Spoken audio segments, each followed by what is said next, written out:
Toxic Love Files, The Bloodline Protocol, Part 10.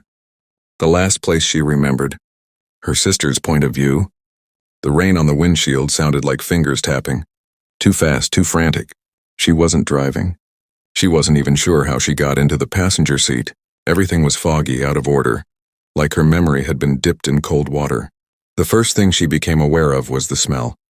Pine, bleach, and something metallic. She blinked hard. Her vision cleared, and she realized her wrists were zip-tied. Panic surged through her. She tried to move, but the seatbelt locked her in place. Then she heard it. Breathing. Slow, steady, right next to her. She turned her head and froze. He was in the driver's seat.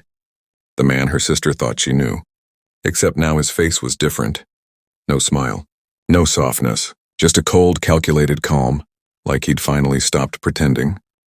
Where are we going? She whispered. He didn't look at her. He didn't need to.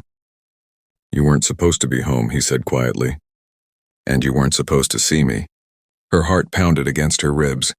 Please, she whispered. My sister. His jaw twitched. I know. Lightning lit up the world outside, revealing the road ahead. A long, empty stretch of forest. She glanced down. Her phone was gone. Her bag was gone. Everything was stripped from her except the clothes she wore and the zip ties cutting into her skin. He finally looked at her through the darkness. You're calmer than the last one, he said. Her stomach dropped. The last, what? He didn't answer. Didn't need to. She remembered the friend who disappeared years ago.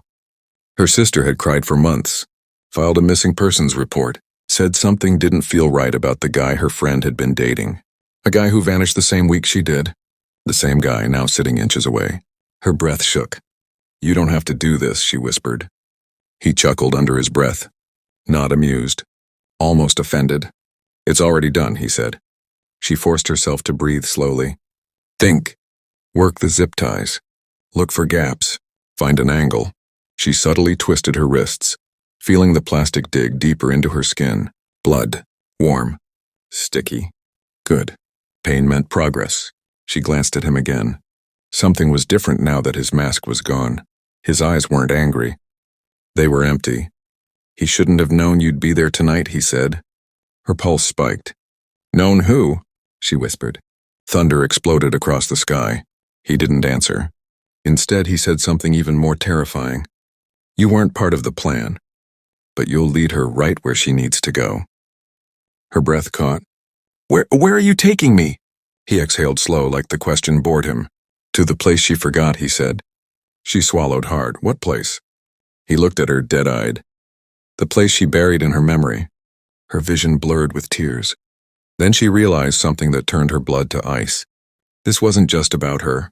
This wasn't just about her sister. This wasn't about cheating.